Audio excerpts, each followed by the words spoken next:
What's going on, moviegoers? If you're new to the channel, my name's Christian. Welcome to Zero Productions. You guys, it looks like we officially have our casting for Namor in the Marvel Cinematic Universe. Tenoch Huerta was reported to be joining the cast for Black Panther Wakanda Forever in February. And now the Illuminati is coming out saying that he has officially been cast as Namor in the MCU, you guys. I am so excited. I cannot wait to see the first look of Namor. I cannot wait to see the world building that this sequel is going to have on his particular character and, potential spin-offs, you guys. This is huge. Essentially, he's a mutant. So would this be the first introduction to mutants?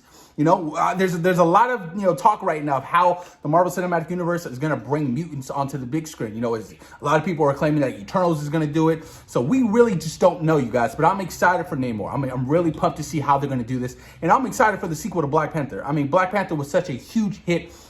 Financially, it was a cultural movement. It was so massive, you guys. One of my favorite movies, one of the most greatest experiences I've had in a movie theater, seeing all the little kids, it was just awesome to see. And I cannot wait to see how they can continue on the story and also honoring the legacy of Chadwick Boseman, because he's, passed away last year. And I'm really curious to see how they're going to do that storyline. It's a tricky situation, but I believe in Ryan Coogler.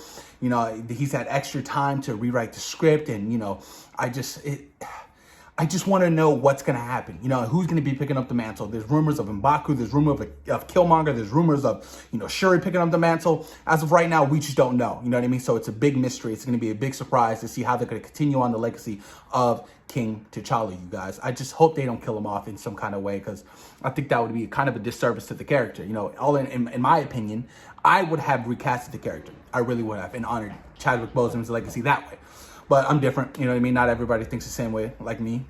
And I'm pretty sure some of you guys would, recast it as well. But it's going to be pretty interesting to see what happens, you guys. But I'm super stoked for Namor, you guys.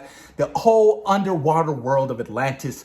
Thank God Aquaman came out before Black Panther Wakanda Forever, because now Marvel can look and see how they did the whole underwater effects for Aquaman and capitalize off that and do it better. You know what I mean? And I'm not throwing shit at Aquaman, because I loved Aquaman. I cannot wait for the sequel to Aquaman 2, you guys. That movie was so dope and it's just fun. So I really cannot wait to see how it's going to be so different, but also similar to how they, filmed Aquaman, because essentially Atlantis, it's the same world, pretty much. But I'm not too big on the character Namor, you guys, so I had to pull out the encyclopedia, you guys. So let's dive deep into this character. So Prince Namor is the mutant son. Oh, so he's a mutant. So is this going to be the first introduction to mutants, or will Eternals do that later in November? Big question mark. So he's a mutant son of a blue-skinned Atlantean princess and an American sea captain.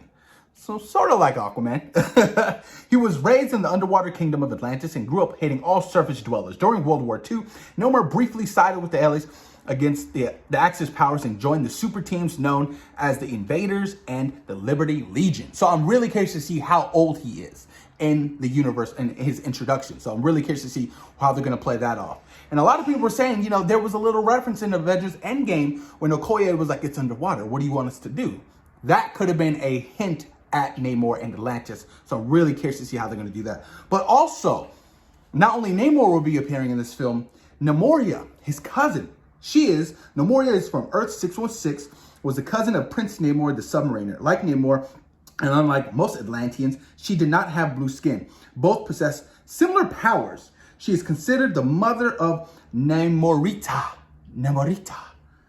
Her altered clone. Interesting. So we're going to get a lot of deep history within this character in the world of Atlantis, you guys. We're going to be world building. So this is essentially going to be huge and important, for this particular character, you guys. I can't wait to see how they do it and how he's going to look in the costume. I'm pretty stoked to see how Namor is going to, get down. Let me read a little bit more of this, you guys. So it's super strength, stamina, and durability. These traits decline more time he spends out of water. Makes a lot of sense. What else? Can swim underwater at 60 miles per hour.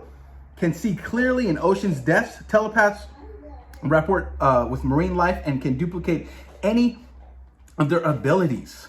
Interesting, you guys. And I know, yes, history in the comic books, like with the Fantastic Four, Susan Storm, Johnny Storm, the Human Torch, and things like that. So it's going to be pretty interesting, you guys. I'm excited. I really am excited to see, this character and his introduction into the MCU. And hopefully we still get that, Doctor Doom in the sequel to Black Panther, because that was also rumored. I would love to see Latveria. I mean, you don't necessarily have to give me Victor Von Doom. You can just give me the tease of Latveria, something like that. You know what I mean? Because John Watts is going to be working on his Fantastic Four reboot for the Marvel Cinematic Universe. So yes, there are already ideas. Yes, I'm pretty sure they already have castings in mind. So things like that, you guys. I'm really excited. This is big news. But post your comments down below. Let me know what you guys think about the casting for Namor in the Marvel Cinematic Universe. Thoughts and opinions, you guys. And what is your knowledge on this particular character? Post your comments down below. Let me know what you guys think. Peace.